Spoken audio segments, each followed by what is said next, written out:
Whispers in the woods. The town of Black Hollow had one rule: never enter the hollow woods after sundown. The stories varied. Some spoke of spirits, others of shadows that swallowed people whole. But none who had vanished were ever found. Ethan, Lily, and Mark had heard the warnings their whole lives.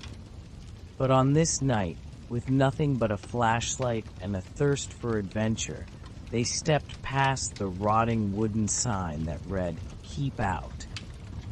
The woods were different at night. The trees, once welcoming, now loomed like silent watchers. The wind barely moved, yet whispers seemed to float through the air. "Turn back, leave, run," Lily shivered. "Did you hear that?" "Probably just the wind," Mark said, but his voice lacked confidence. Ethan smirked. "Relax, guys. It's just a bunch of stories." He led the way deeper into the woods, the flashlight cutting through the suffocating darkness. Then they saw it. A small, abandoned cabin hidden between twisted trees. Its windows were shattered, and the door hung ajar. A faint light flickered inside. "Someone's in there," Lily whispered. "Or something," Mark muttered. Ethan grinned. "Let's check it out." Before they could protest, he stepped inside. The air smelled of rotting wood and something metallic. Dust floated in the dim light from a candle sitting on a wooden table. Then they saw them. Footprints in the dust, leading inside but never leading out. A loud thump came from the ceiling.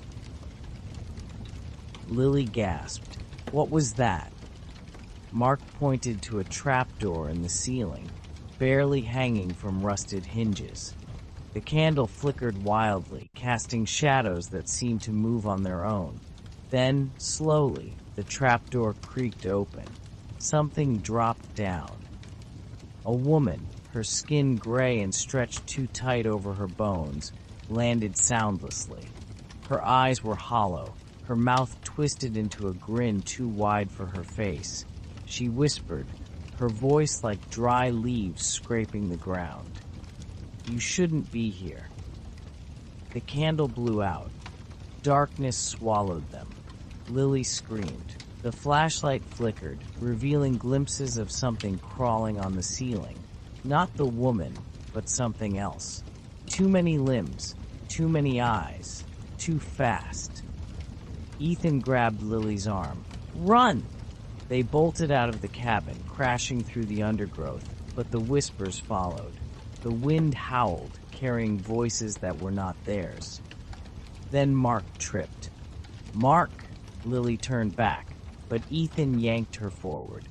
"No, we have to go!" Mark's screams were swallowed by the night.